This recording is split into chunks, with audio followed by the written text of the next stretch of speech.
All right, we're back, man. Episode Let's do it. 8. Episode 8. Man, this is flying by. Flying by. Good morning, Adam. How you feeling? We're gonna be at 800, no problem, man. Real quick, bro. Yeah, I'm This space excited. moves fast, bro. It moves fast.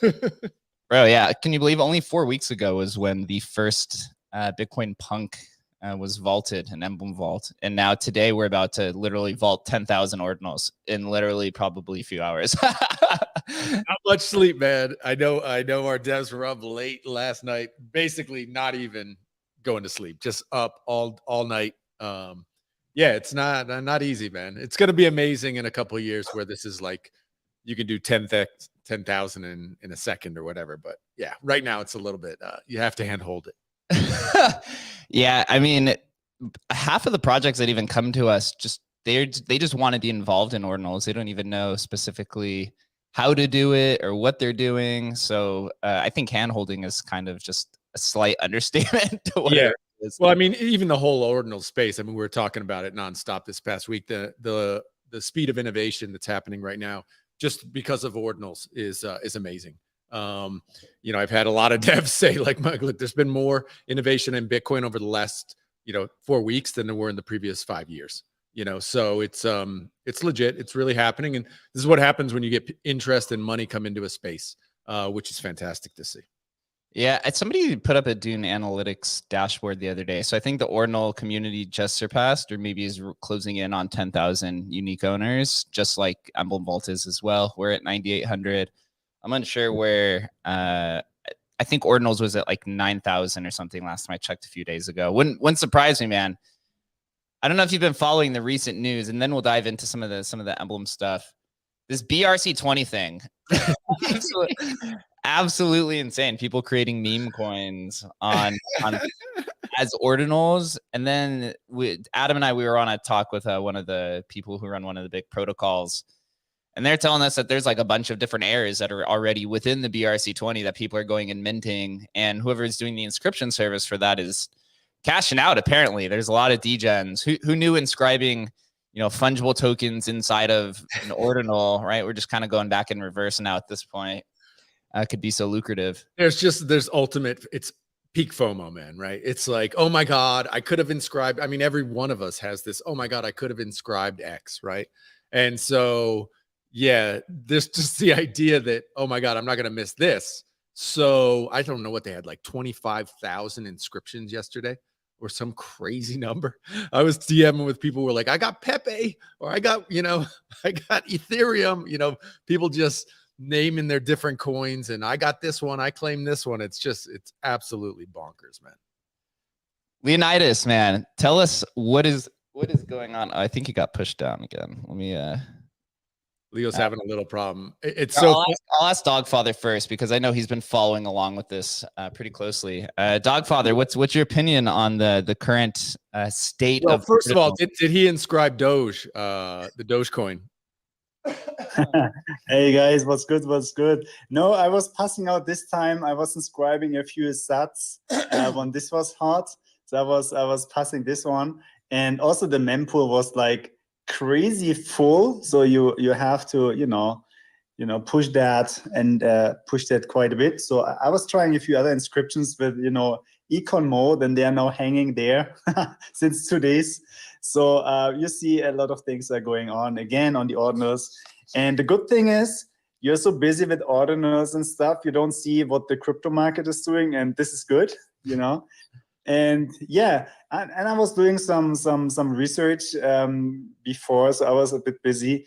But I think I can talk about that later. Hey, Leo, I think you're next. Yeah, Leo, tell us a little bit about what's your thoughts on this BRC20. I've seen you've been putting out a ton of great content from just the educational perspective, which is really up your alley. So I've been learning a lot from you. So thank you for doing that. Yeah, appreciate it. I mean, I think, you get a good crash course in, trying to like share research and data through historical NFTs. It's just kind of, we've always paid attention to like the numbers and this sort of stuff. And I think, there are like interesting parallels between the ordinals space and the historical NFT space. And there's, I think, a decent overlap in the kind of circles there of people who are interested. But yeah, look, BRC20 is this token and I'm going to hesitate to call it a token standard. It is a very degen, fun experiment. I talked to the guy, Domo, and he just basically came up with this idea, and it's essentially using the .sats idea and even the Bitcoin Punks idea, where you just put something onto the Ordinals protocol, and then if you were the first one to do it, then that's the official one. And people can basically write these scripts that can tell if you were the official one or not, and then everybody just believes that if you released the meme coin, if you inscribe the JSON file with the meme coin that has the namespace Doge, and you were the first one to do it, then that's the real Doge. And, literally people are just inscribing. I mean, a JSON file is literally just a few key value pairs that say, hey, I'm going to release, the name Doge. I'm deploying the Doge, meme coin. There's going to be a supply of 100 million, and the max you can at a time is 10,000. And what that basically does is, it's literally just a text file, basically. So people are then creating these clients to go view this sort of thing, just the same way Robert and the Bitcoin Punks team, filtered and showed the real 10,000 punks and then the iteration 2 punks, right? So look, again, this is very kind of degen-y. I've not participated in it. I think it's fascinating. It plays into a much larger trend of the text becoming a more popular inscription file type, simply because, literally, it's 10 bytes to write a 10 character word. This is so much smaller than some sort of 100 kilobyte JPEG or something. But do we have any idea how this would even work? From a technical perspective, with coin, how that would even, or it's just it doesn't even matter. We'll figure that tech out later. We're just doing this now. Yeah. So I think here's the deal. Theoretically, it does work, right? Because what is the blockchain? At the end of the day, when you deploy a token, all you're doing is basically transferring that token, right? And yeah, you're deploying a token onto Ethereum, and then the Ethereum blockchain tracks the thousands and millions of transfers of that token over time, and that's basically just what a blockchain does. And then all these explorers can kind of track where the token's at, but you can always track back the provenance, right? So it's the same idea here. It's not easy to do it necessarily, but you basically just you can definitely write a client that traces back every time you sent an inscription, or basically I think the idea is you could theoretically okay, you have 1,001 inscription, that person can split that into 2 500 supply little vault. They're almost like a little Emblem vault holding 1,000 of this token. It's all theoretical. I see no reason why it doesn't work. I do see all these people saying, well, there's no way to do tokens on Bitcoin layer 1. What if I want to do advanced stuff that requires a smart contract? I want to, I want to buy X token for Y amount of Z token, right? And I don't want to use Bitcoin at all. There's no way to do that. And I'm just guys, literally Counterparty has been around for 9 freaking years. This stuff, if they could do it in 2014, I just don't see any reason why people can't build a DEX and do this stuff on Bitcoin layer 1 today. Yep. It's so funny. I was actually, speaking of Ordinals and Counterparty, yesterday I came across this YouTube video as recommended to me of Forbes talking about Ordinals and Counterparty, and the way that they were discussing Counterparty and mixing it up with colored coins and mixing it up with Ordinals, and just the giant melting pot of them really, even their own internal team, not really understanding what it was. It was kind of funny, but it was cool to kind of see it in the spotlight. Although Forbes YouTube account only gets 2,000 views per video, so they're a little bit falling behind on it. Dude, it's so easy to lose context because, the reality is, in the historic NFT community, which we're all a part of, we just have so much more knowledge than the average person, so much more. And it's easy for us to lose perspective on that, that even within Bitcoin or the crypto space, we're far more educated than most people. And so, yeah, it's funny when you see stuff like that with supposedly the experts or leading authorities. And yeah, it's amazing. Yeah, for these traditional magazines, or maybe they're just part of the operation, like the government, where they're just trying to cut off every single access point to crypto and spread all the misinformation so they could tank our bags. I woke up this morning and Bitcoin was at 19,000. I was like, dude, what the bro, hell? I'm waiting for it to come back down to 9. Then I'm all in, man. What happened to my net worth, man? Dogfather, what's going on, bro? Yeah, maybe coming back to Leo's point, it's not necessarily, you know, on the L1, if you have this coin standard, it's enough if you basically issue the token on L1 and then you may have an L2 on top, or it could be, you know, this Emblem Vault functionality where you just fractionalize this token that you created on Bitcoin. Let's say you have this Doge token with 100 million, then you just fractionalize this Emblem Vault to have a second layer on top with 100 million, and then you distribute that and you keep that away from the L1. I think at the end, you guys are right. You create something and then you see what others are doing. And, you know, these inscriptions, they cost you a couple of cents if you're running a node, or let's say $5-6 if you use these inscription services. I mean, it's a no-brainer just to create some and see what's going on later. Okay, what I'm about to dive into next, I'm going to preface by saying I don't own any of this. I don't know the people. I think it's a cool technology because it's really playing on kind of this meme idea that we're discussing. I don't know if anyone's been following this thing of Doge, Ordinal Dogecoin, where they basically created this same thing that we're talking about. I think it was about 2 weeks ago. Somebody acquired the first Dogecoin logo that was inscribed. It was inscription number 5768, and then they put it into an Emblem vault and fractionalized Doge tokens against it. They burned 50% of the supply so that the vault can never be unwound. Nobody can acquire it, so it's stuck there. That inscription's stuck in that vault in perpetuity, and now it's trading as a meme coin, as an ERC20 token, as Doge. And today, literally, I think this is literally about 2 hours ago, Poloniex Exchange, Justin Sun, dude, he wants to get in on this action. Just listed it this morning. Ordinals are quite a leap. Oh, I got a kicker for this. Ordinals are quite the leap. Like blockchain technology goes on. They listed it. You go to the Twitter account and it's deleted. Is it a rug or did they get suspended? Right? I'm sure they got suspended. That happens a lot. I've had that happen. Like if you have to like basically verify a phone number or verify your real, man, that might just be a thing. That happens all the time. So I don't put too much weight in that. Yeah, it was just too funny. Hilarious. It was just too funny that you literally go to it, and of course it's Justin Sun, and then the Twitter account's deleted. But apparently, I was looking through some of the like recent tweets, and I have it up on the screen for those that are watching on YouTube. You could see the inscription numbers, you could see the stuff in the vault. So 145 ETH was burned. I don't know how they did this. Apparently, they claim that they paid, what was it, 10 Bitcoin? Ridiculous. It was like not even like they bought it from themselves for 10 Bitcoin or something. It's like, come on, man. You know, I believe that as far as I could throw them, which is exactly zero. Yeah, but it was set up that way. Like, oh, we bought the most expensive Ordinal, whatever. So, it's just phony baloney stuff. But then you see phony baloney like coming into real life, and it's like, no, it's meme. It's me. We're just living in this strange. It's a strange simulation. There's no doubt about it. I like the experimentation.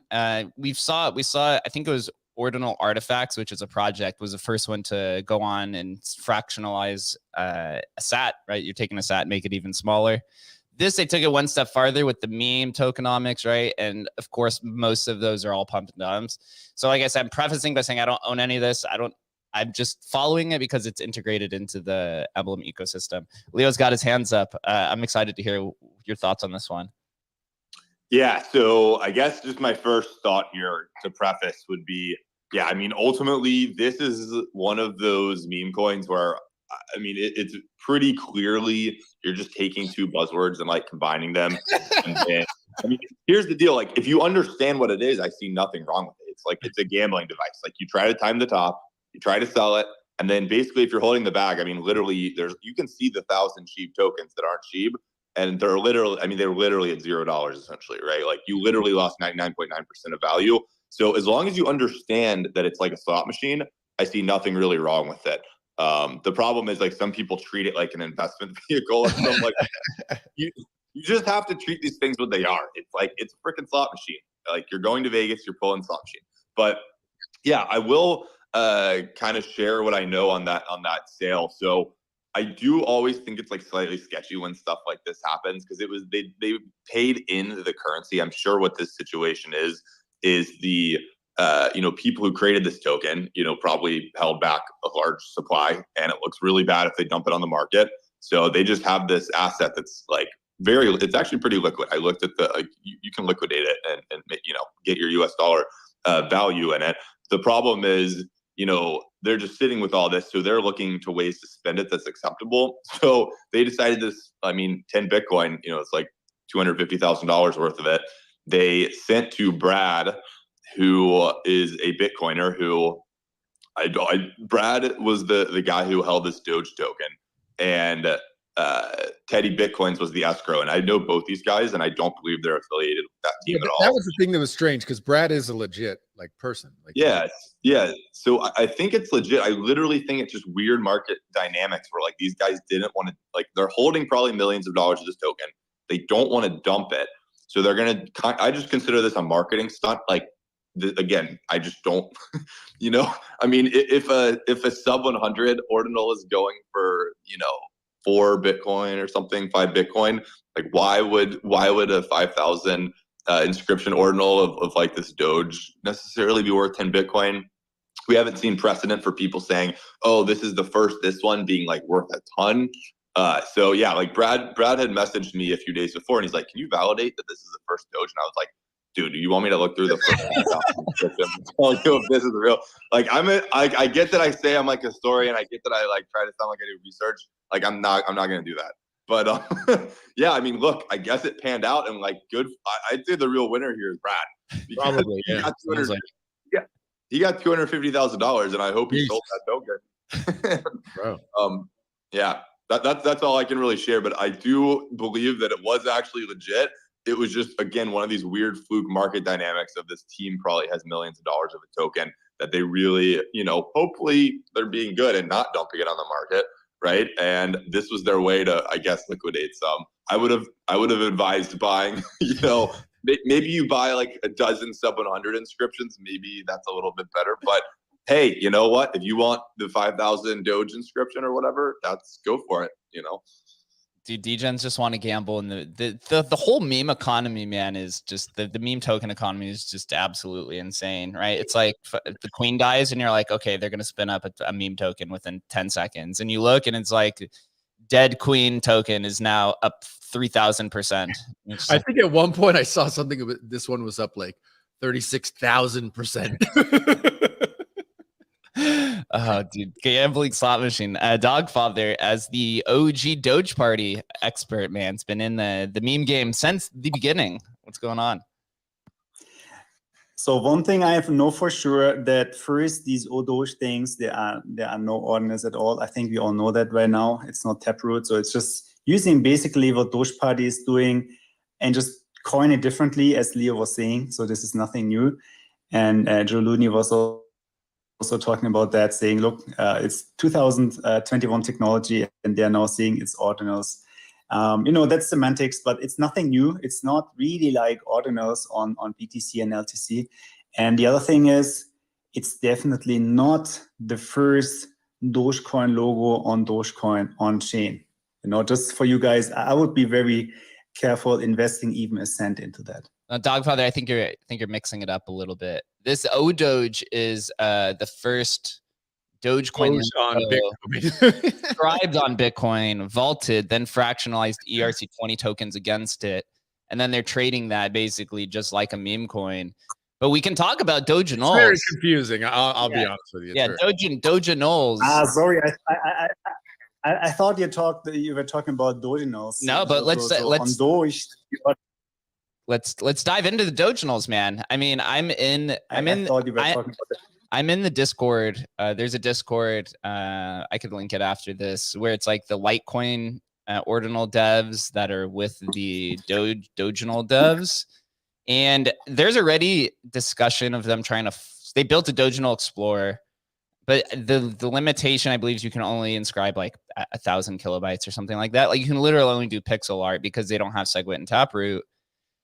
But there was kind of some weird shady business where some of the collections went inscribed the first like 20,000 and tried to do 210K collections or something like that.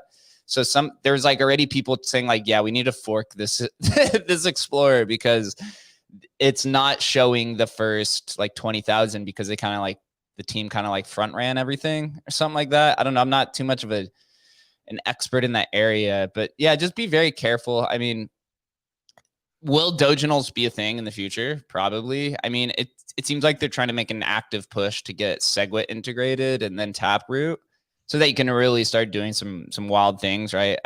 I can only imagine things that'll happen on Dogecoin when that happens.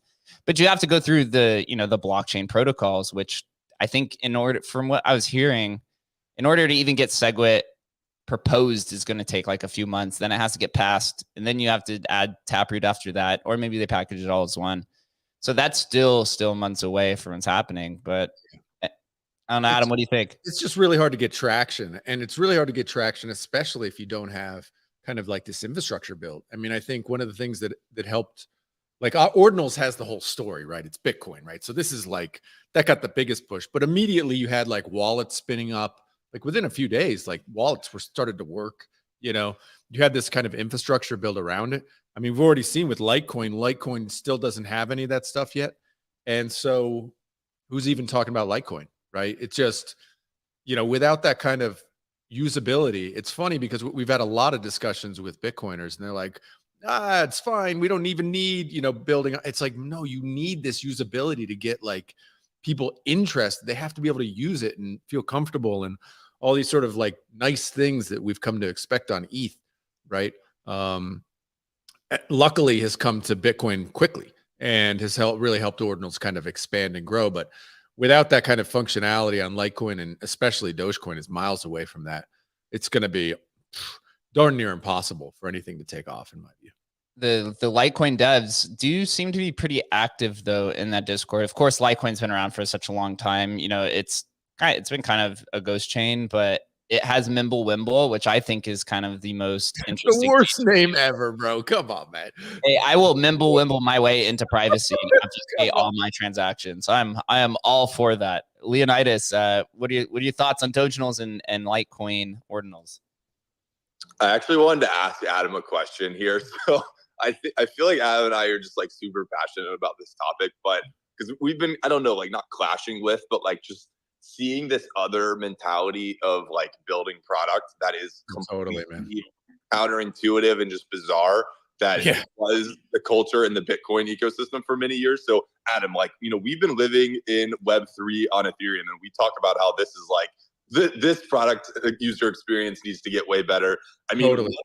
When you go to Ordinals and for several weeks, the Bitcoiners are like, guys, the best wallet in Bitcoin is Sparrow. You download it to your Mac and it's an amazing user interface. It's all, please give your commentary. The like, bleeding edge user experience of Sparrow.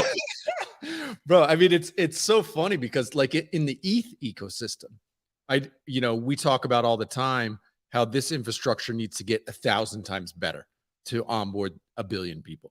Like it just needs to get so much easier. And then you look and compare it to what's available currently on Bitcoin, and it's 10x. What's on ETH is 10x better than Ethereum or on Bitcoin. And it's just like to speak with Bitcoin maxis, and they're like, no, but we need to do this the right way. We need to build it the right way. And it's like, it's amazing. It's an upside down. It is not the way the world works, at least not like free market capitalism world works. Like stuff will never get built. And as I've kind of gone down this rabbit hole and started looking around, and I look at like what Adam Back tweets about like this kind of like cold wallet storage system they have. And it's this little plastic key that like scans QR codes. It looks like something from 1982. And I'm like, this is what they're so far behind. And yet Bitcoiners have this mentality like Bitcoin is so magical. We'll just wait for 50 years for the world to kind of catch on. It's like they have it reversed. They have literally the way markets work completely reversed. Like I love Bitcoin. We're all here because we like Bitcoin. But dude, you've got to make stuff that people can use. If you truly want this to be like a global currency, you have to get it like dead set easy. And like we're a trillion miles away from that. Trillions of miles. Oh, Leo, do you have something to say? Yeah, I mean, this topic just fascinates me because like I honestly don't know how they've successfully kind of held Bitcoin back for 14 years or whatever, because it's like unbelievable. It's a $250 billion chain basically. Like I'm not sure how you successfully keep product builders at bay that long. But look, I mean, at the end of the day, like everything Adam just said there is correct in my opinion. Like there's just this weird like almost anti-capitalistic like basically the way Silicon Valley was successful is they encourage everyone to go and chase that dream of creating a huge company and building product and experimenting. And they actually celebrate you for trying and failing because that's way better than not trying. And the rest of the world basically has the opposite mentality. And like that single culture is like arguably what makes Silicon Valley so great. And, that's more or less how I think about like the Bitcoin versus kind of Ethereum Solana paradigm. Like everybody in Web3 more or less celebrates when you try some cool experiment. And like people are trying experiments on Bitcoin and, it could be like the coolest thing ever. And it's actually legit. And people are saying like, no, this is really bad. It's actually unethical for you to try to. This is obviously how capitalism works. We've never found a more successful way to move the human race forward. And it's just it's very bizarre to see like there's open source, right? And that's an awesome community. And I've contributed to open source as a developer for many years. But, open source, in my opinion, works really well at the protocol level. Like when you start getting to the products that get built on top of things that actually make those protocols useful to real people, I've never really seen the open source model work for that. Like you do at some point probably need to have some sort of incentive alignment. Otherwise, the best wallet on your, $500 billion chain is like 3 open source devs, ridiculous user interface. It's just nuts. It is nuts. So I can't remember who was saying that. Like, you guys should only be using Sparrow Wallet. Sparrow Wallet's the best. I'm like, bro, it's so incredible that you can't see that you are a developer. You have a developer mindset. 99% of the population has no idea. They don't look at things the same way as you. Like, how can you not see that the majority of people don't work like you? And the majority of people don't like that interface. The majority of people want to see pictures. They want to see images. That's how they connect. Like, but they just don't get it. I love somebody put in the chat on YouTube, back to running a core node and wallet again first time since 2011. It's literally the same experience. Well, things that are evolving and experimenting. Today, we are vaulting almost 8,000 MegaPunk ordinals. Some crazy stats, and I want to hear everyone's kind of opinion on this. 94% of MegaPunk holders chose to send their ordinals into an Emblem vault. So those 94%, this tweet is wrong that I had up, so apologies for the number. So 94% of holders chose to send the ordinals to Emblem Vault. Yep. Of the 94% was about 7,900 of that collection. And we will be beginning a 0 CoVol fee for 48 hours for the entire ecosystem. So we're actually trying something new out where MegaPunk, for exposure purposes too, they're sponsored. It's basically a sponsored mint. So the CoVol fee is removed or lowered for the entire ecosystem. So you could go vault a rare Pepe if you'd like. You could go vault any other ordinal collection, removing some of the friction, testing it out to see where this goes. We've provided MegaPunk with a tutorial video. So far, it seems like the questions have been on the lower end. So we'll see once this happens within the next few hours. Could happen while we're recording this, honestly. Adam, what are your thoughts on this, man? 94% of holders chose to trade. It's, I've talked to a lot of, over the last you as well, but we've talked to lots of different ordinals teams building ordinal products and stuff like that. And when it comes down to it, my number one piece of advice is you have to allow your product to trade. You know, whatever you're doing, people want to be able to trade it. And you may have people in your Discord who are saying, I'm going to hold this is my 10-year hold. I want to hold it. I want to hold it. But without the ability to trade, your project's just going to die. It's not going to see the light of day.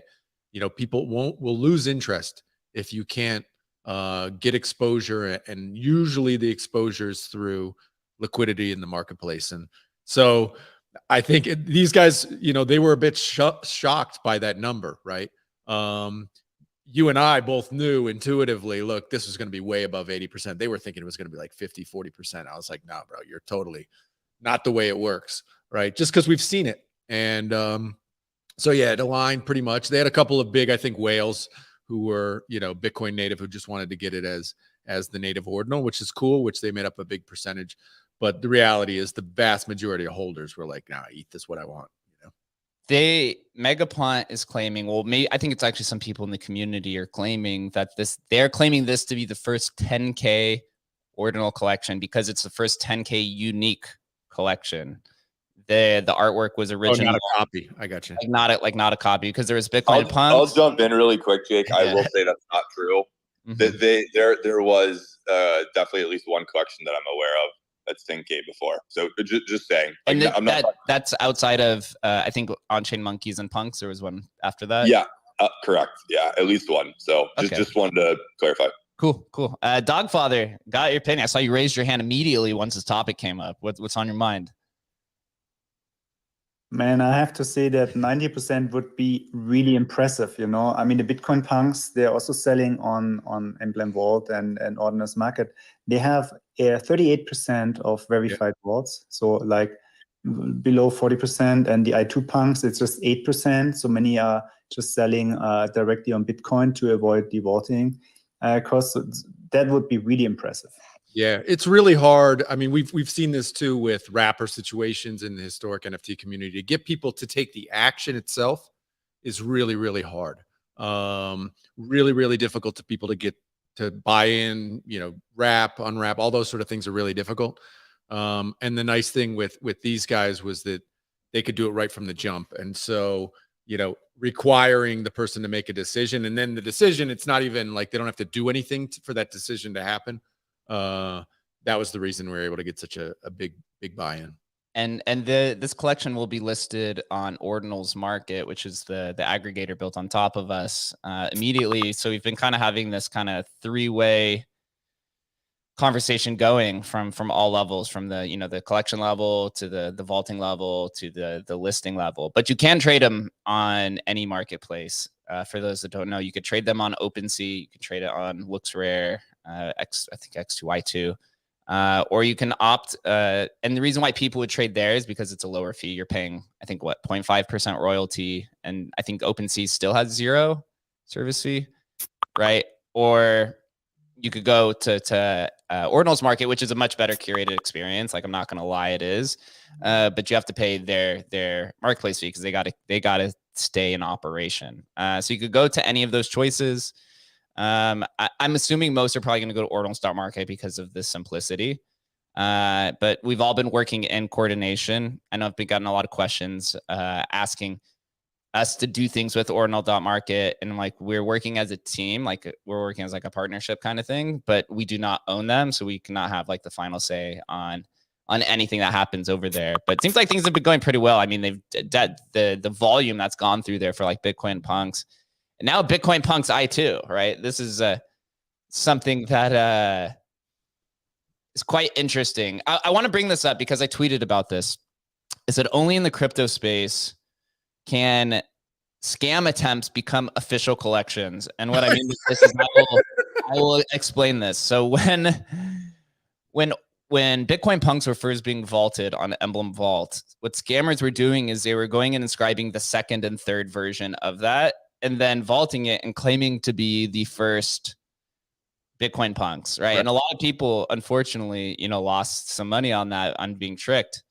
But now with Bitcoin punks I2, all those aliens and zombies and whatever that were inscribed to trick people are now the official collection that's selling for, you know, 1 ETH or something.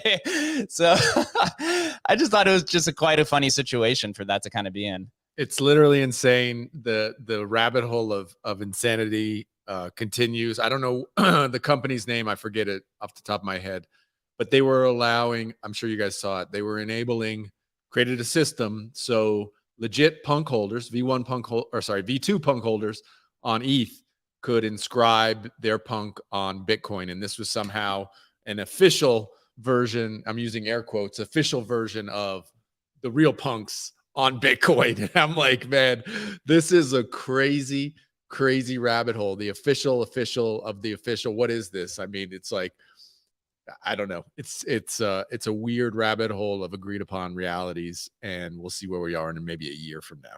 Yeah, I will add disclaimer. I don't own any of these. I don't think Adam owns any of these. But the Bitcoin Punk I2, I believe is the name, is getting traction. It's probably the second. It's probably top 5 volume collection right now for ordinals that are trading on Emblem. That's all Dogfather, man. Dogfather, what's going on, man?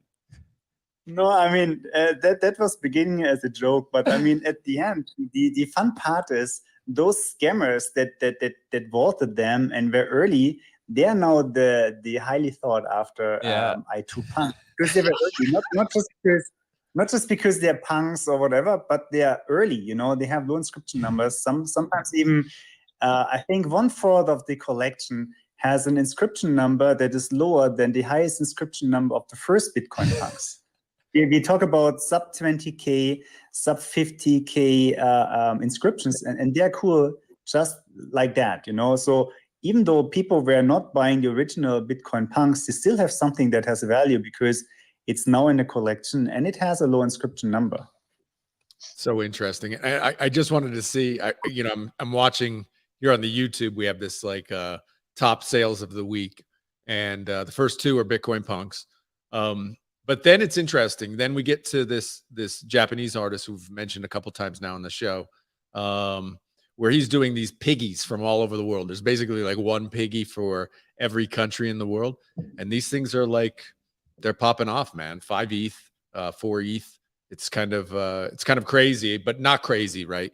You see that, people value the art. They value, specific artists, and I know we have ones coming up. I don't think we can mention them, but artists are starting to get on board here, where it's like they realize they can use the inscription service on Bitcoin as a real nice home for their art. Yeah, Adam's dropping a little bit of alpha. I'll add a little more detail to that. Somebody, or I guess a few people that we're working with, could lead to some more interest in ordinals from some of the more traditional artists, or traditional NFT artists in the space. That's all. I'll leave it at that. So be on the lookout for it. A lot of good things coming. One also unique thing that people are interested in. Adam, tell us about this Bit Runner Punks. Well, they had contacted us. I mean, nothing's done as far as I know. That's the idea. Talk on it. It's interesting. So the idea with these guys was they contact. Well, I saw them in maybe the Litecoin Punks Discord, and they had kind of reached out asking questions, and I chatted with them and described what we did, and they said, well, look, what we're doing, we've already minted the Litecoin Punks, and what we want to do is also mint a matching collection on Bitcoins and on Bitcoin ordinals, and so have 2 sets of ordinals. They're matching, but we're trying to figure out how to release them. And I said, well, what about putting each of the matching twins, I call them twins, in one Emblem vault, and then so each collector would receive one Emblem vault and have both the Litecoin and Bitcoin ordinals in there. And I thought that was a cool idea to do, and would give the kind of project a unique kind of stance in the market. That was my idea. They love the idea, and so I think they're putting it out to their community right now as to whether or not the community wants it. And again, my gut was like, no, the community of course is going to want it, because I know communities and the way they want to work on Ethereum right now, because that's where the majority of people are. But then of course they can unlock if they ever want to or whatever. So we'll see how it goes. I think they put it out to their community today, and we'll see what kind of reaction they get. I'm most interested to see, because I know they're working with ordinals.market, and I guess this just depends how they introduce the data to the different repositories. it could be a situation where, right, when they're initially launched, you have Bitcoin and Litecoin in the vaults, but then people unvault them and then sell one at a time. And to see the different price correlations of which chain gets valued higher. Of course, there's going to be unfortunate, like fraudulent behavior that's going to come with that. So we're going to have to watch for it. Sure. But I'm going to be interested to see if the Bitcoin one or Litecoin one is valued the same. Does one end up breaking up more? Of course, you'd go with the, with the presumption that Bitcoin ones will be valued much higher. Sure. But I think their Litecoin one, I'm not sure of the numbers. I can't remember, but I think their Litecoins are relatively low inscription numbers, relatively, I'd say. But who knows how that goes? I mean, the way it is. As you get to this kind of like weird stage of the market where there's just a lot of stuff being put out there, it's really difficult for teams to get any sort of traction. Like, how do I generate any sort of awareness for what I'm trying to do? So people who are able to kind of position themselves a little bit different or try and stand out a little, I think is wise. And I know we're seeing that with artists right now. They're starting to move into the space and figure out, how can I do something different? I won't talk specifics, but a guy you'd all know reached out to me about finding rare sats that he could then layer on his artwork on some rare sats. So, I pushed him to the right people to find out some stuff about that. And so, people are moving in and artists especially are figuring out, well, how can I do something cool and different? And so that's really exciting to see. Ethord, we haven't heard from you this morning. Good morning, and tell us what's on your mind. Yeah, good morning, everyone. That's interesting. You're saying, Adam, at first I thought you meant they were like a companion piece as opposed to kind of an identical piece. But we're going to see that very soon where you release your original collection, let's say Bitcoin Ordinals, and then you get your companion piece on Litecoin.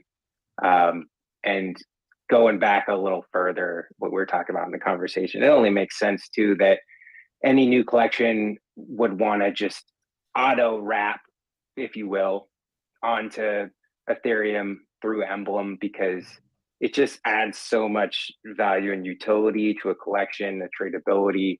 It's the reason why people have been paying premiums for rare Pepes for years, right? Just to already have it there and be able to access that market. So I'm sure we're going to just keep seeing more and more kind of mints go on one of the Ordinal chains and then kind of auto sell as an Emblem vault. It just makes so much sense. And you can always obviously crack open the vault. So it makes sense. I do want to talk about, and Leo, this is mostly for you because I saw you were the one tweeting about it last night. But the HAL sats, those early blocks, that's pretty interesting. And I'm starting to wonder if anyone has an opinion. Do we think in a couple of years that the first inscriptions, right, let's say the first 10 or first 20, whatever, is that going to have more desire, more value? Or is it going to be those later inscription numbers that happen to be on super early rare sats, whether that's the ones that were just uncovered by HAL, the ones that HAL blocked, or maybe even one before that, right, when Satoshi transferred some Bitcoin over to HAL, and that's probably been circulating through over the last 10 years or whatever. I actually, this kind of all goes back to when we were interviewing Casey back in, I was like September last year. The whole community was more interested, at least historical one, in the early sats. I know Casey kind of added his own rarity system to it, where it has to do with like when the ordinal was created within the blocks, and has to do with like the whole mining component.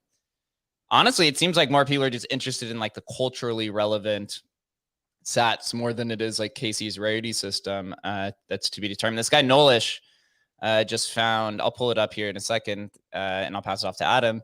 This guy Nolish just found some sats from, I believe it was like block 78 or 79 or something, like very, very early. And I'm interested to see like what the value of those end up becoming. Seems like he's collected quite a few so far. Adam, what are your thoughts on this? Well, I think there's like infinite sats, right? I mean, let's be clear. It's infinite as far as the human brain can understand. Like the number of sats is like, just let's call it what it is. It's infinite, because the reality is that the number's so huge that you lose perspective.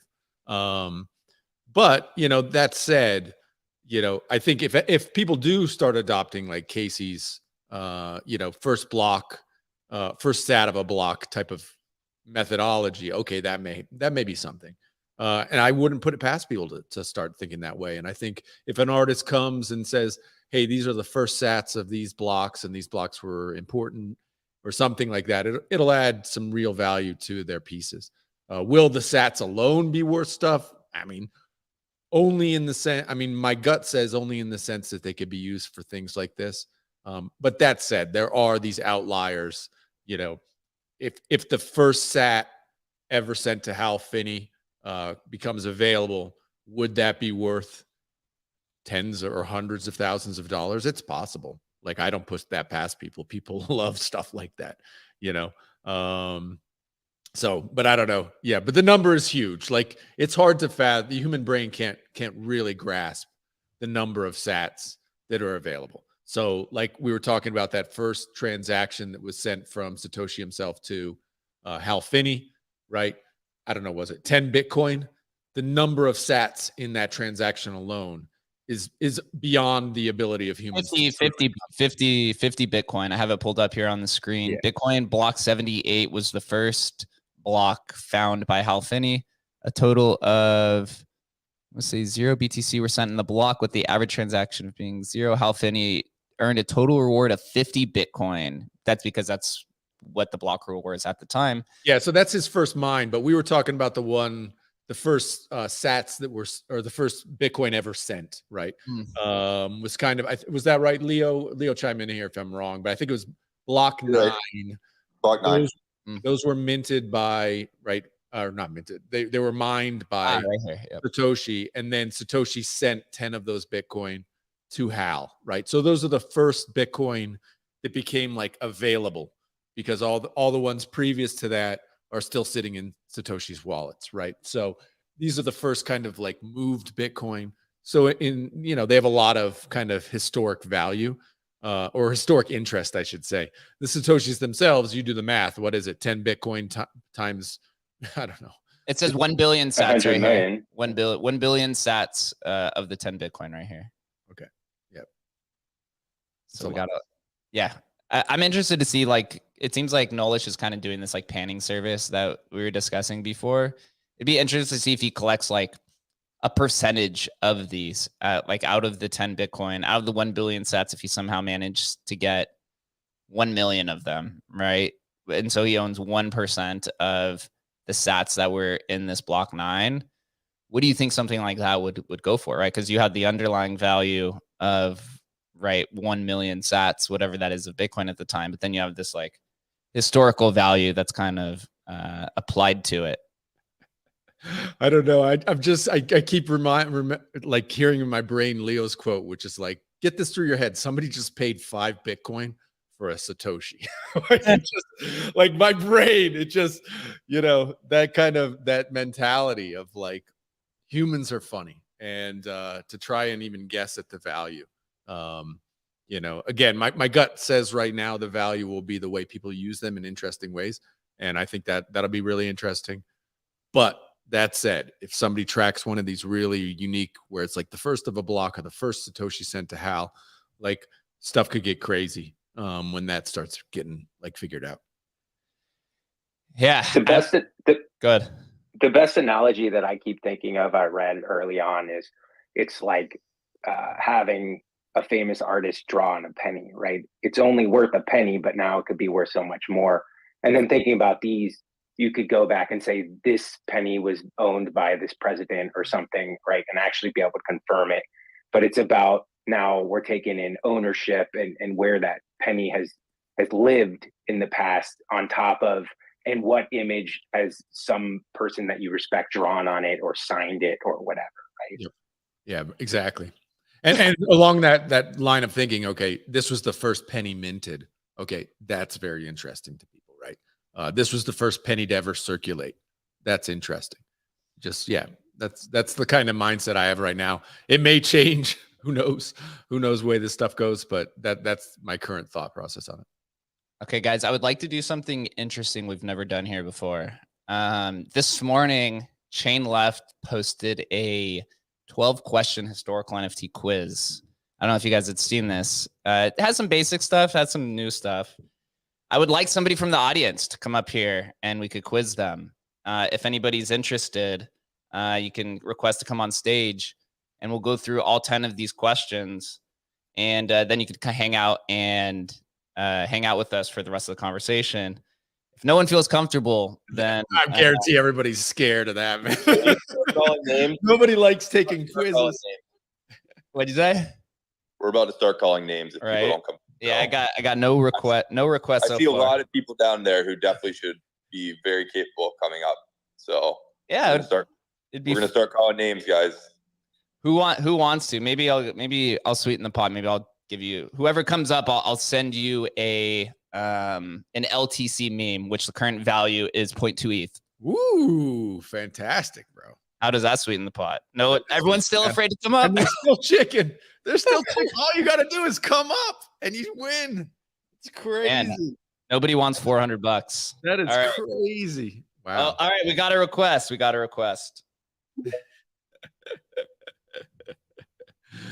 All right, Rocket Luke, man, the man who has been leading the Litecoin Punks community. Thanks for coming up, man. I didn't know anybody. I thought $400 people would start flying up for this, but thanks for coming on. Yeah, no problem. Thanks for having me. I'm probably not going to do well on this quiz, but I'll give it a shot. That's okay, man. Dude, it's pretty simple. So we'll run through for a handful of these. I don't have to run through all of them. I have it pulled on screen because I've answered these already. So I hope you're not looking at YouTube to cheat, but it doesn't matter anyways. What is the first non-fungible token in history? Is it A, CryptoPunks, B, Quantum, C, Rare Pepe, or D, Bitcoin.bit? That'd be D, Bitcoin.bit. Bing, bing, bing. There we go. Here we go. Which ETH project below was earlier? Is it Curio Cards, Mooncats, Pixel Map, or CryptoPunks? Can you repeat those real quick? Yep. Which ETH project below was earlier? So which one's the earliest? Curio Cards, Mooncats, Pixel Map, or CryptoPunks? Oh, shoot. I don't know this. I'm going to go with either. We'll do Curio Cards. Ooh, close. It's that would be second. It's actually Pixel Map. Pixel Map was created in 2016. Adam was on the scene helping revive that project. So I'm going to skip around here a little bit because we're going to have some fun here. What is the first NFT smart contract? And it has an IE, smart contract with non-fungible token functions in history. Is it A, CryptoPunks, B, Ethereum, C, Lanaji name registrar, or D, Curio Cards? Man, these are tough. Gosh, I'm gonna go with B, even though I've never heard of that name before. You're close. You're close. It was actually the first. It was considered the first NFT smart contract for a long time until the Lanaji name registrar. Boom, that happened. I think those that was name registrars, man. They always get you. They're always the earliest. The decentralized identities and domains are always first to the scene on like every protocol. It's so funny, man. It really is. It's quite fun. Here, I'm gonna skip a few. What is the first one-of-one NFT on Bitcoin? Is it A, Rare Pepe, which is the Nakamoto card, B, Olga, C, FD card from Spells of Genesis, or D, Volger's Nothing? Oh my gosh. We're gonna go with the Pepe. Close. Holy smokes. Yeah. There's Get me out of here. Yeah, well, first, because Rare Pepe, there's a 300 supply, so it's not a one-of-one. It's actually Olga that was created by JP Jansen. He basically tokenized, I think it was a drawing of him kissing his girlfriend. So he just he minted love onto the blockchain forever as a one-of-one and locked. So I don't think that'll ever hit the market. That's what I'm talking about. All Well, right. he did have it. Just a Lord, little piece of kind of NFT history. He did actually put it for sale for a brief period of time. Really? For like 85 Bitcoin. Yeah. And yeah, exactly. Holy Jesus. Ooh, this is an interesting one, which I don't think a lot of people know. Which below cannot be technically collected? Is it the Bitlan ASCII art, Bitcoin.bit, My First Coin, which is from Lanaji Name Registrar, or the Ethereum tile coordinates? Man, goodness.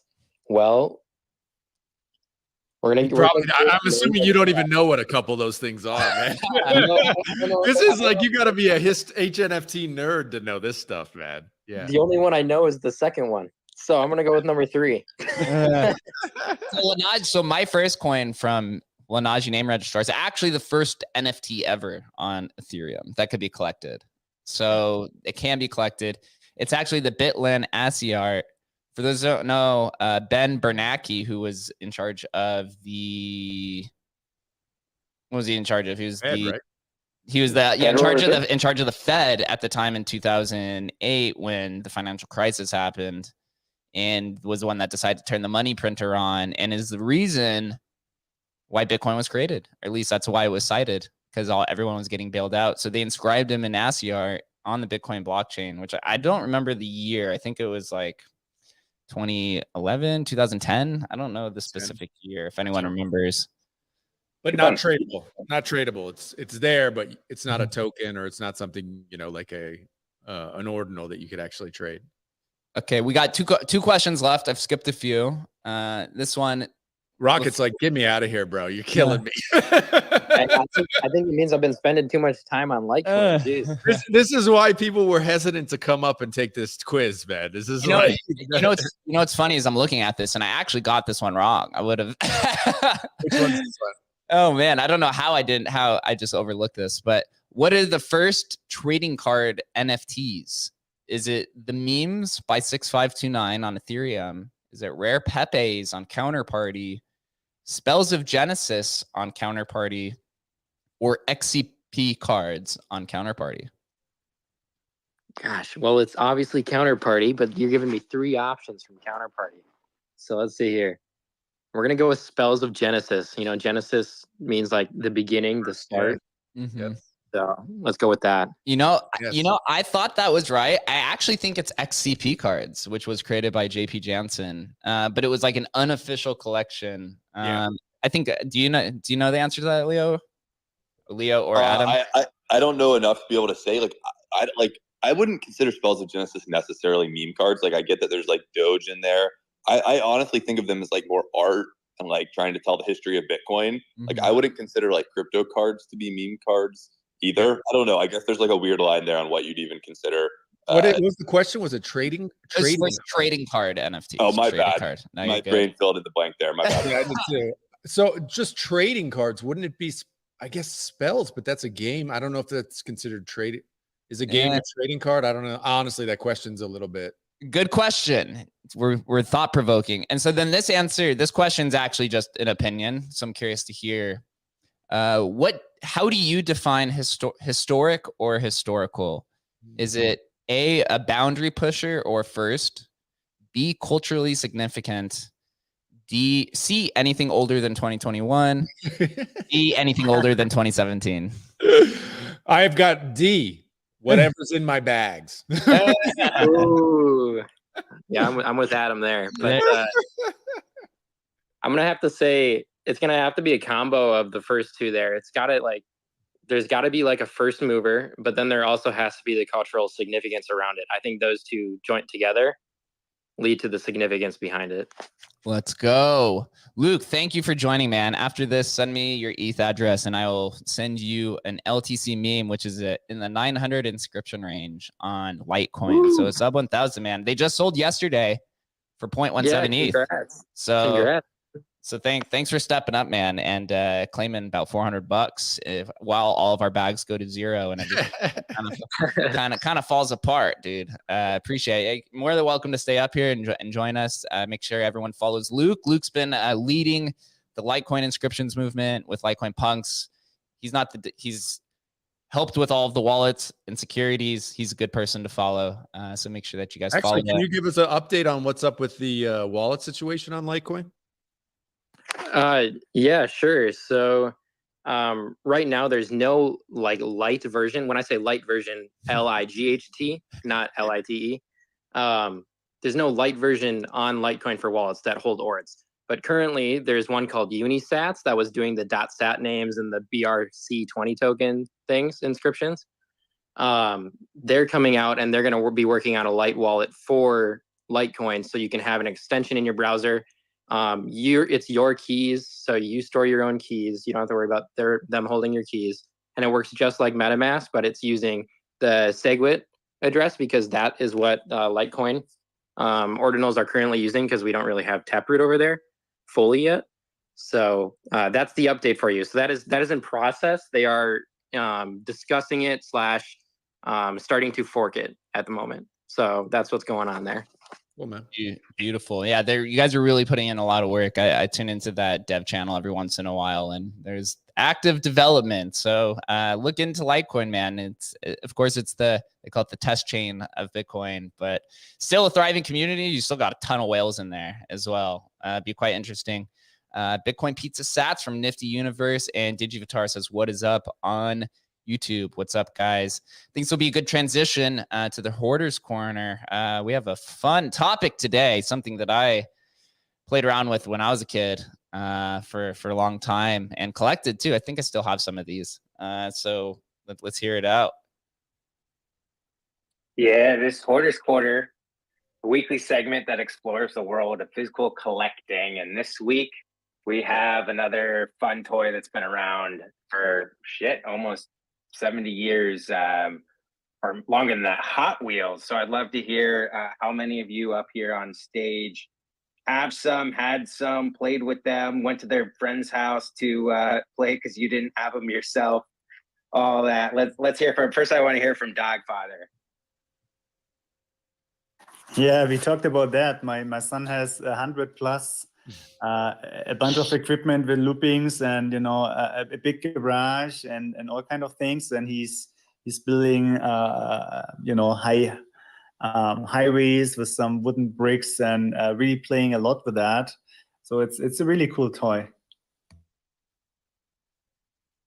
Yeah, I think you have the largest collection out of anyone on stage. But maybe Rocket, do you happen to have any, or did you play with them as a kid? I think he hopped down. Oh, he's coming back up. Keep going, Ethord. Keep going. Okay, yeah. So I'll get into the history. It's actually pretty interesting. I think we've all heard of Mattel, right? So in 1968, they created this Hot Wheels car line, but well before that, they were known for possibly a separate Hoarders Corner, the Barbie toy.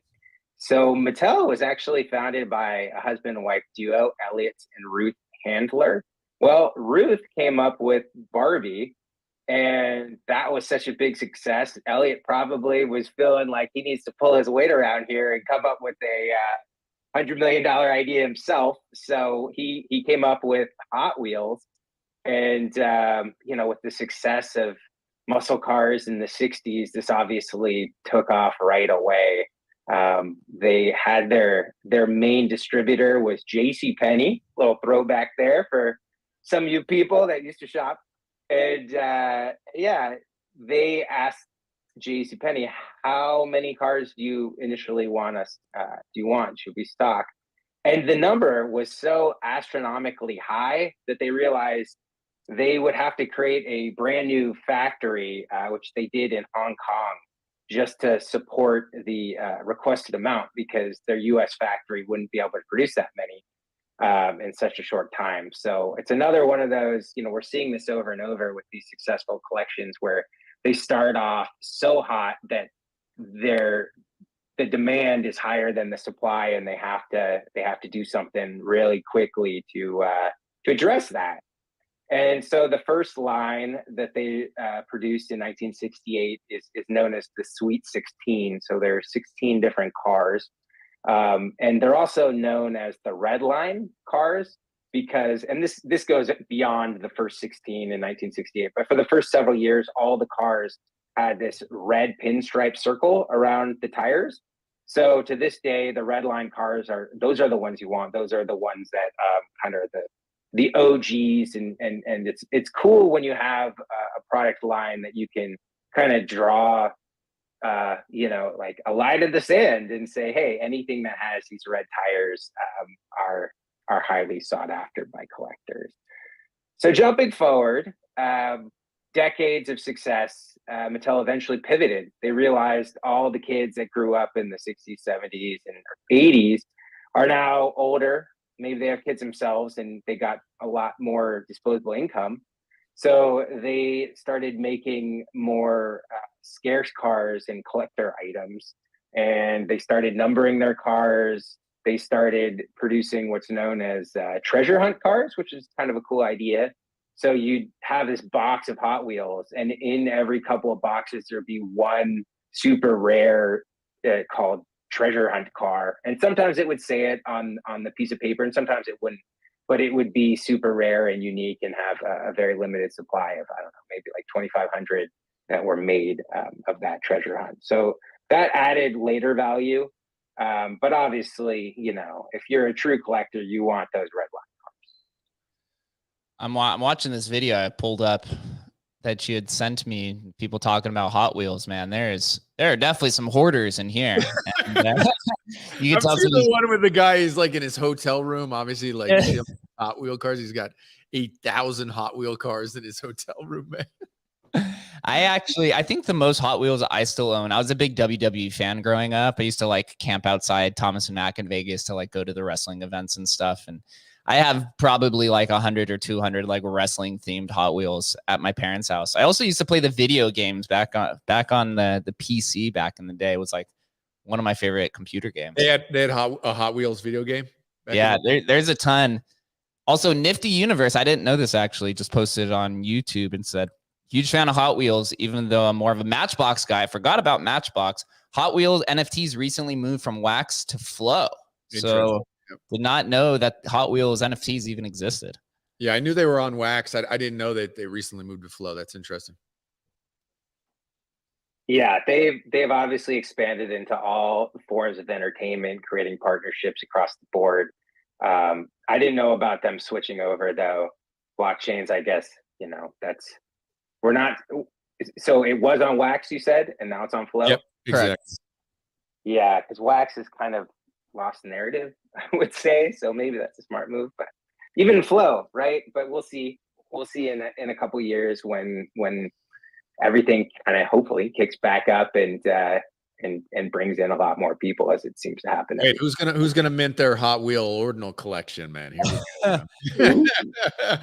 Guaranteed somebody's doing it right now. Like, oh my God, here we go. So tell us about, so you said there's that first year, how many of each of those cards, do we have an idea of how many were actually made of each one? Yeah, I tried to look that up. It's a lot. They right? produced, they produced millions early on. So some of the higher values are very specific to that. You can go on eBay and find some 1968s for around $50. Although I could find some, they reprinted them later in the 90s too. So it's harder to really know. The box will say classics on it if it was a reprint. But you know how eBay scammers work, right? They always try to give you the least amount of information possible to try to coax you into getting a reprint. But I did find some. Yeah, you could get them $40, $50, but the higher sales have very distinct characteristics, colors, paint jobs that were limited for one reason or another. And before I get into that, though, I'm glad you mentioned Matchbox because, yeah, that was the early competition. They actually started before Hot Wheels. And how Hot Wheels got its name, and I guess part of the inspiration for that whole red stripe is they were faster. That was kind of their big selling point, was they had these low friction wheels, and they had all these marketing terms for it, that they put on the boxes, but they were so much faster, right? And you could race them and get all of those different tracks. So that really brought a ton of attention because everyone wanted a car that would go super fast, and those wheels were All right, Eth, tell us, what are the most expensive Hot Wheel cars? We're all degens, right? We're aping 10 Bitcoin into Doge inscribed on Bitcoin. Let me know if there's some value here. There's some value, as we've said so many times with these toys, and I'm seeing this a lot, right? We have art and we have toy collectibles, and toy collectibles are never going to have the same kind of premium as the top line art. But these numbers are definitely a lot better than what we're seeing in Pogs and some of the other collections we've covered. So I see you got that up. That's the Grail up there. I'll go to that last, that nice, pretty pink VW van. But if you scroll down to 4 and 3, so those are both the 1968 over chrome. So we're talking about specific paint jobs. The Mustang and the Camaro are the number 2 or the top 2 lined Sweet 16 cars. The Camaro was the first they ever put on the production line, so that has that kind of significance. However, the Mustang is actually now selling for more, probably because of movies like Bullet and Gone in 60 Seconds. I mean, we all love a classic Mustang. So the over chrome, though, gave it this pretty just glisten to it. And initially, the Mattel wanted to stand out. They said these cars need to look like, quote, shine like a Christmas ornament, because they wanted people to buy them over the Matchboxes. So they produced this really kind of high intensive, complicated paint job process that gave it this chrome look. But then they realized, wait, this is taking way too long, and they scrapped it for something that they could more efficiently mass produce. So there's a very small amount of these over chromes, and you could see they can go for $45,000 or really more, I think. Yeah, but they're pretty. I was trying to find like the perfect image where it glistens, but yeah, I mean, it's tough because they're so old. A lot of them don't have the same shine that they probably did in 1968. So number 2, oh, go ahead. How much did that sell for? I don't think I hear you say the price. Yeah, $45,000. The Mustang last sold for 30. Was that 30 ETH? Something like that. Oh, I'm sorry. You got to denominate in ETH for us, bro. We talked about this. Now we got to denominate in Bitcoin only. That's the Bitcoin only. How many sats is that? How many sats? A couple of trillion. But, Exactly. my mistake. I will. I noted that, and I will change it into ETH conversions next time.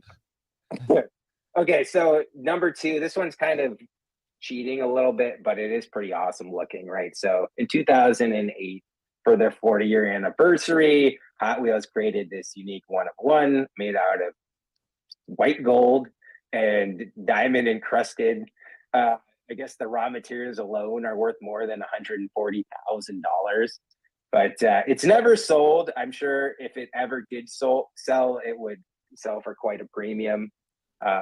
That website also has a lower number at the bottom, which I don't get because it does say that its initial cost was 140. And so unless gold and diamonds have gone down significantly since 2008, which I don't think is true, I would think that this car would sell for $500,000 or something at least.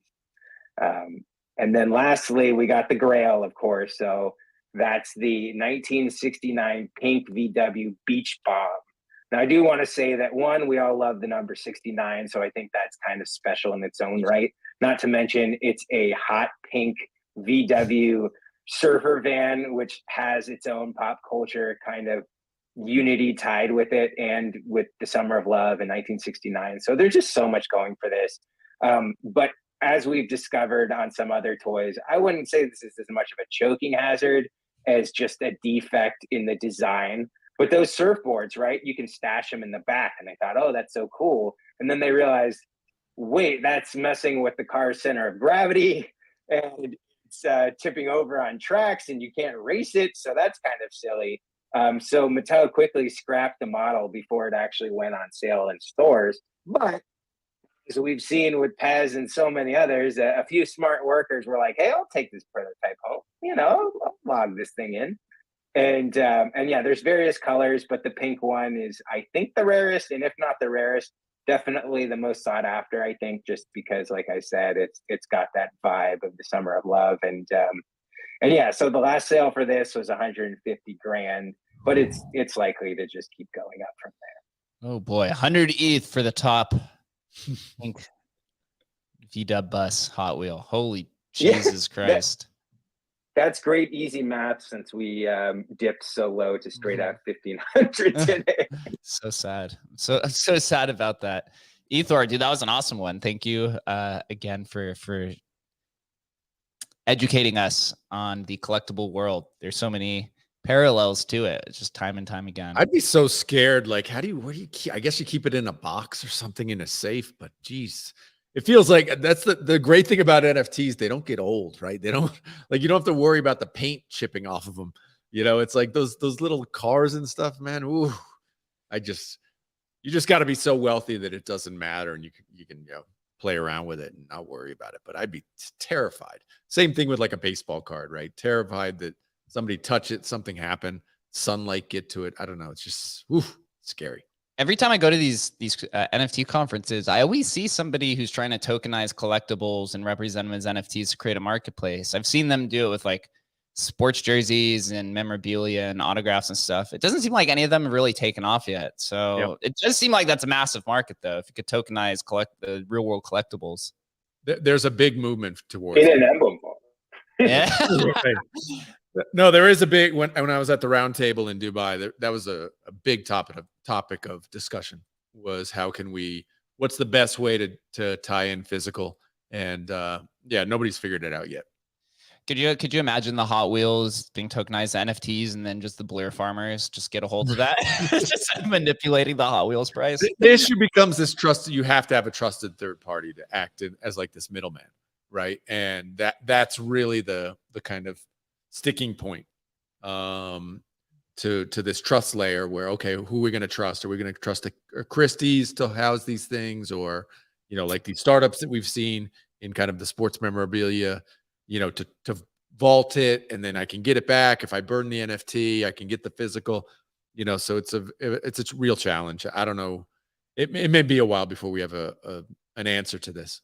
I can just only imagine sometime in the future. It's like Franklin now owns 140,000 Hot Wheel NFTs and has flipped 140,000 Hot Wheels NFTs for 0.5 ETH, completely decimating the market. I can't wait for those financial headlines. Dogfather, what's going on, bro? Yeah, just to follow up on your quiz, with the Olga token.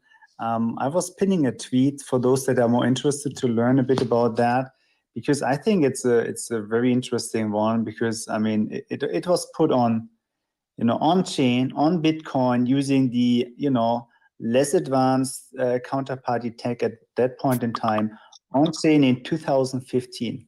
And since we are all are really into ordinals and find it interesting and fascinating, I think doing that, let's say like 8 years earlier, that's like mind-blowing. And I was grabbing a bit of information from JP Jansen's website, which is really for nerds. I mean, the go-to place, giving the 5-minute introduction what he was doing, because that's really, really cool. And he's such a pioneer.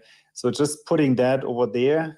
So if you want to see some more information on that, so just go to the pinned thread and just have a look. All right, make sure you pin it up to the top.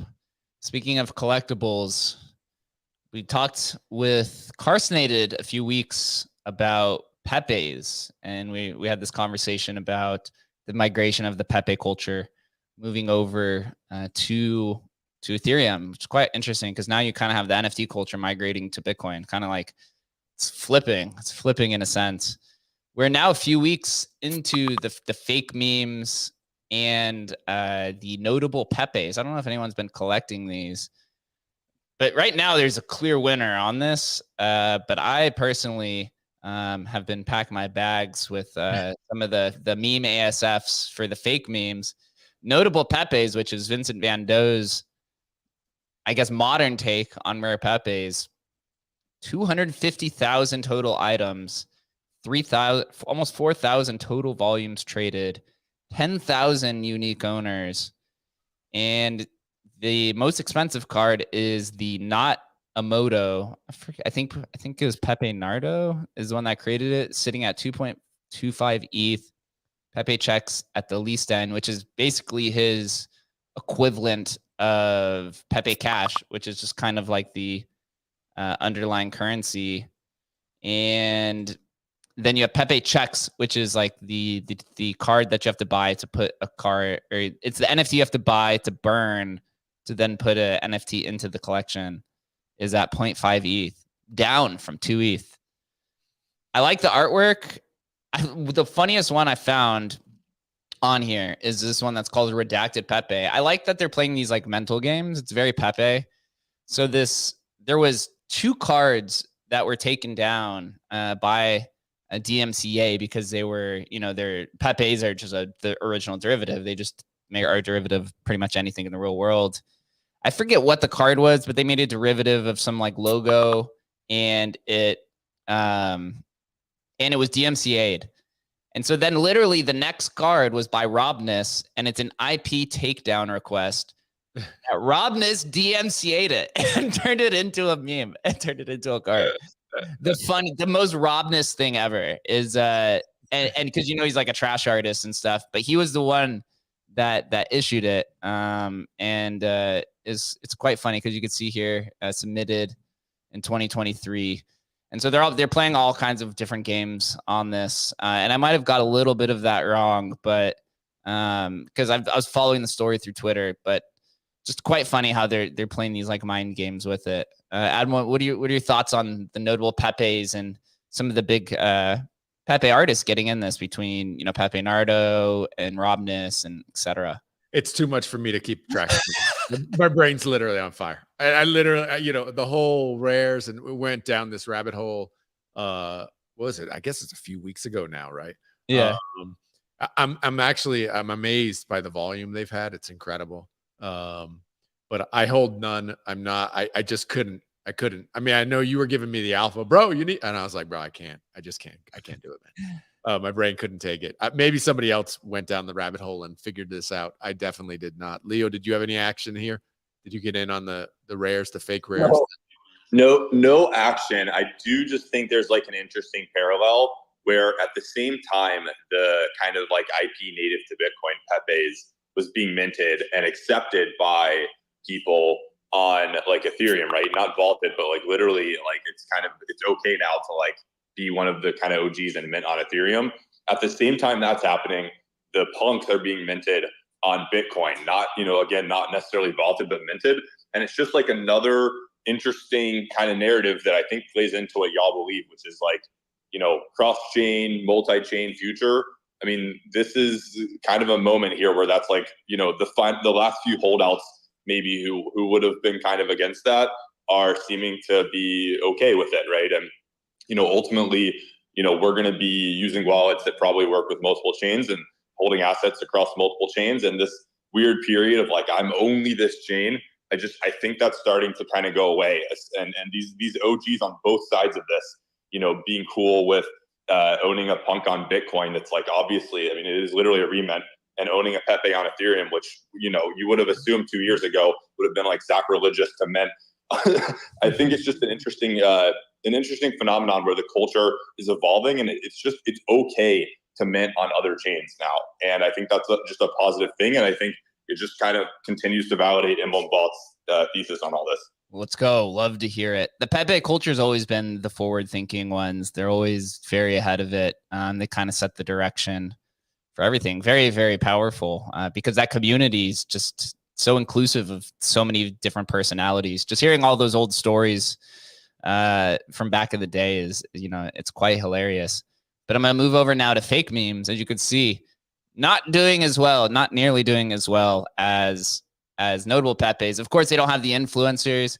I am a holder of all of these cards, so I do want to add that as a preface that I am biased here. But fake memes take is very similar to it's very similar, I guess, to like fake rares, maybe more than rare Pepes. It's a decentralized movement. It was spearheaded by 5 different fake rare artists, and not original rare Pepes, but fake rares.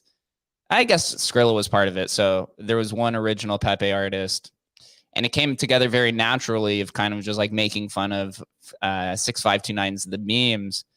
And so now they have 5 cards in. They're releasing 2 cards per week, 7 ETH in total volume, 400 owners, and they have some cool cards. Like I like this vintage Pepe one; is really cool. Right, a bunch of the artists who've contributed so far just have like lower end followers, which is okay. It just means that, you know, if you believe in this mission of fake memes, and I believe that, you know, you're going to see some larger artists come in because it's more decentralized than, I guess, in a degree, is more decentralized than what Vincent Van Doe's doing, because his is a little bit more curated. There's opportunity here to mint and, you know, make some money and have some fun. I don't know, Adam, you like any other card over here? There was a funny, I think White Rabbit tweeted out this morning where I have it in front of me now. He says, "I wonder who put the rare, quote unquote, into the NFT vernacular that was subsequently picked up by the early platforms like Super Rare, Rareable, Looks Rare." And I wrote in punks ? and then Not So Fast wrote in Looks Rare meme emerged during the Mooncat Rescue mint, and he put in, you know, his tweet from the Mooncat Rescue, which was like, "Nice Mooncat. What was the cat idea?" And then like, "Looks rare." And right. So he's claiming it from 2011, you know, and I was like, that's right. I knew it was from 2011. So 2021. Yeah. Sorry, 2021.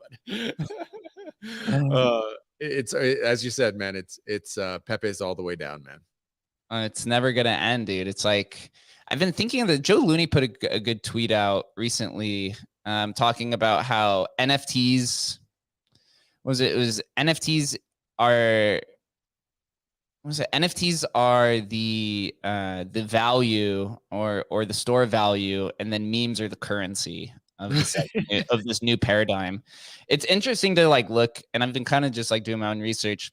Like the way that memers make money is much different than the way that NFT artists do, and the way that they trade is much different too, right? Because all these memes are all minting at 0.01 to like maybe 0.05, and people come in and they buy it up, and then the flippers, and then it's not really like a flipping game. I mean, maybe 6529's and memes has some flipping, but it's more just like collecting. Like some people then come in and they appreciate the artist, so then they come in, and it's like kind of like a very slow grind. And it's almost like you're a blue collar worker, right? Because you got to come in and you got to create the meme, and then you make small amounts at a time. You're making, you know, 1 to 3 or 4 ETH at a time through the different memes, and then people get to collect, and then you get to play the games. Versus, you know, these artists who are coming in, or the PFP collections who are coming in and, you know, making 100 to 1,000 ETH at a time, or even more on some ends. So just been watching that and seeing that the memers are the blue collar workers of the community. I'm gonna run with that narrative for a little while. They're the grinders, man. Hey, you know, blockchain, the ability to make money on a meme. Oh, holy cow, this is like revolutionary, man. But it may be more than that, but it is a fun level that is even possible. It's incredible. Reverting it to the rare Pepes, and I don't know. Hold on for a second, dude. Somebody just sweep like 30 Bitcoin Punk I2. Just want to throw that out there. Just popping up on my screen. Leo, are you buying right now, man? He's throwing down on some Bitcoin Punk I2s. Right, whoever those scammers are selling their zombies now, cashing out. So funny, man. It's funny because we dealt with it this kind of last week, because a lot of those vaults got flagged because, you know, our flagging system was trying to, like, you know, crack down on people who were putting up scam, you know, Bitcoin Punk vaults and stuff, and a lot of those guys got caught up in it. But yeah, there they are, man. Yeah, we've had to go back recently, and then I'll go back to Pepe's because of all those. They're now Bitcoin Punks I2, but a lot of those were flagged. So we've been getting a lot of messages on the Emblem side saying like, "Hey, why is my Bitcoin Punk I2 flagged?" And you're like, "Yeah, it was flagged a month ago because of what happened." So now we have to go back through and start unflagging them. now I'm sure there's gonna come a time where the third one, and it's just gonna keep playing this game all over again. That's so annoying. I said I'm already minting I4s, man. Yeah. I had to cannot make this stuff up. Rare Pepe sales have actually been picking up. They've been popping up a little bit more. I think some people are leading into the anticipation of these curated collections that are going to happen. We have started back on these curated collections. We got back to it in the middle of the week. Then we had to pause today and tomorrow for some of these like private minting. And then we're back to it. I talked with Pepe.wtf. They're, solidifying their list of all the Pepe and fake rare artists so that they can get their share of royalties. As Shannon said, the contracts are done. We just have to now build out the front end or rebuild out the front end. There's some discussion that we've done internally of like how we're going to do it. And then we're going to have a soft launch and going to reach out. There's been a handful of, I don't know if you call them Pepe whales or whatever, just enthusiasts who have a lot of XCP tokens that they would like to just vault to, display, because that's our goal, is to have a wide variety of Pepes. The goal is 400 unique tokens out of 1,774. So you want to go for about 25%, so that when it is trending, that those who aren't familiar with our Pepes, they could just see a wide variety of them and not just like 4,000 Pepe cash vaulted. And so people could kind of understand a little bit better the ecosystem. So if you are an XCP Pepe whale, or you'd like to vault in that soft launch, then keep us posted. But this is going to set a big precedent of the next chapter of Emblem Vault. We're moving into the vision of curated collections. Let's go. Let's go. Let's go. Before we get out of here, I do want to showcase, there was a few last updates. One of them, and this actually got a lot of attention. I was very surprised. The NFT Relics Explorer has rebranded to HNFT.WTF. There's been a massive rebranding. I like what they did here with the HNFT with a dinosaur. I love that dino logo. It's cool. It looks really well. And if people aren't familiar, if they go to HNFT.WTF, and you can literally search for all of Namecoin database, Emmercoin database, the Counterparty, Doge Party. It's a very good explorer. I'm assuming some other stuff is going to pop up now that it's in control or full control of the NFT1 team.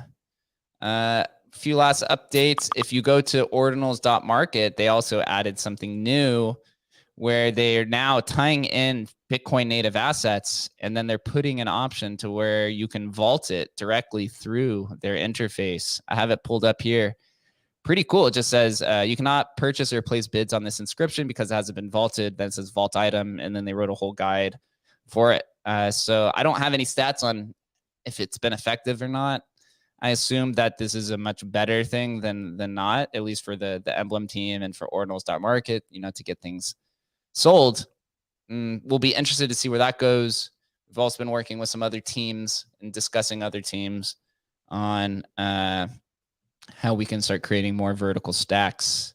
I want to close this. I'll close it off with this final topic of conversation. Has anyone read Joe Looney's recent post about ordinal envelopes? I found it quite interesting about it. Adam, did you get to read it at all? Yeah, I read it. Technically, it's beyond me, but I'm glad that really smart devs are working on stuff. Like, I'm all for it, man.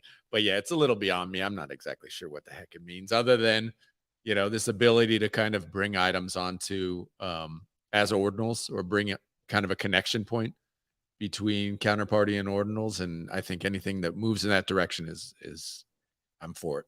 From my understanding, you could take a Counterparty asset, throw it inside of an ordinal, and then you can kind of trade it there.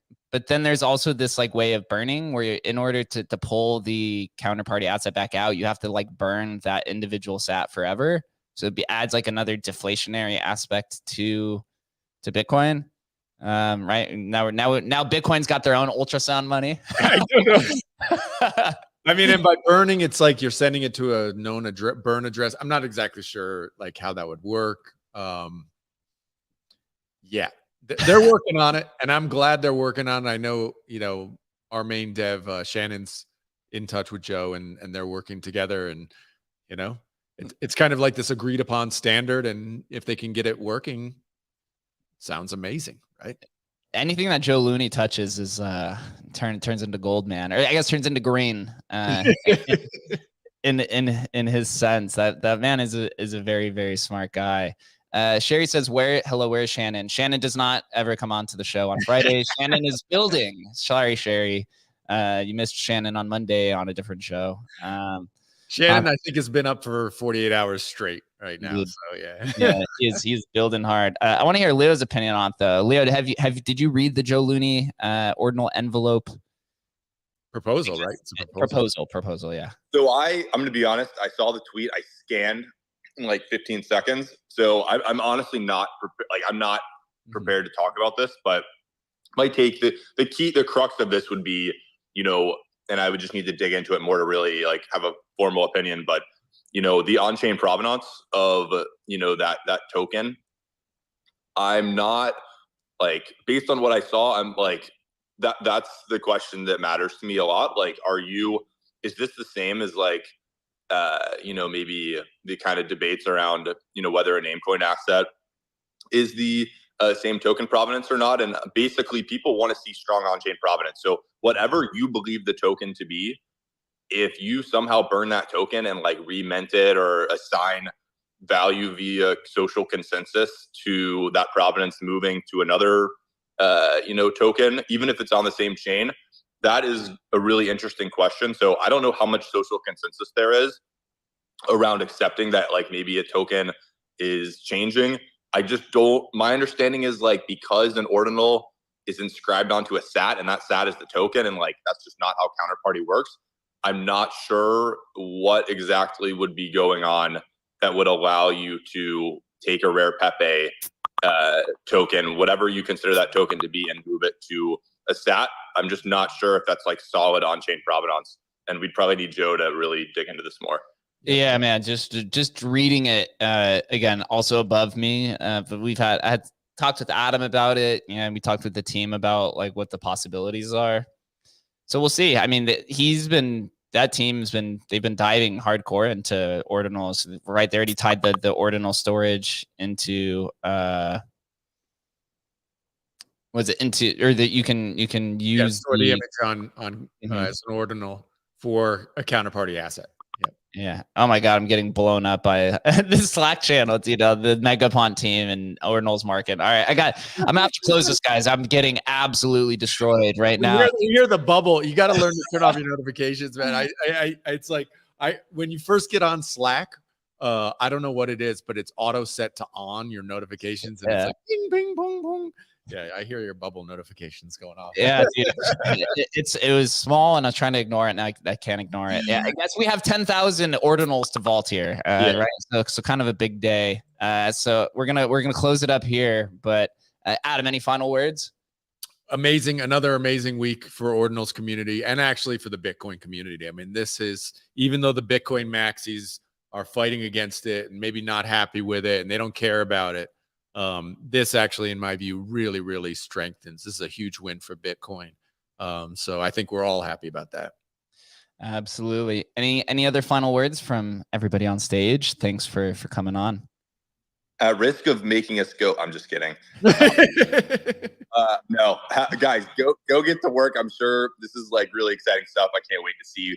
Hopefully everything goes smoothly. Thanks. Yeah, me too. Seems like it has been so far. So from knock on wood, brother. Yeah, knock on wood. It looks like we're in the stage of now sending the ordinals into the vault. From the button I saw, it says it's underway right now, right? So maybe a few hours away from seeing the first MegaPunks vault minted. So stay tuned. Cool part is, right, if all 7,000, 8,000 these exist, we go from 10,000 owners to 18,000. We're literally increasing our unique owners by 50% or something like that, right? Or however many the owners are. And then the vaults or I guess the items would go from 39,000 to what is that, 40, 48 or 46,000, and the owners could be anywhere in like 12,000 to 15,000 range.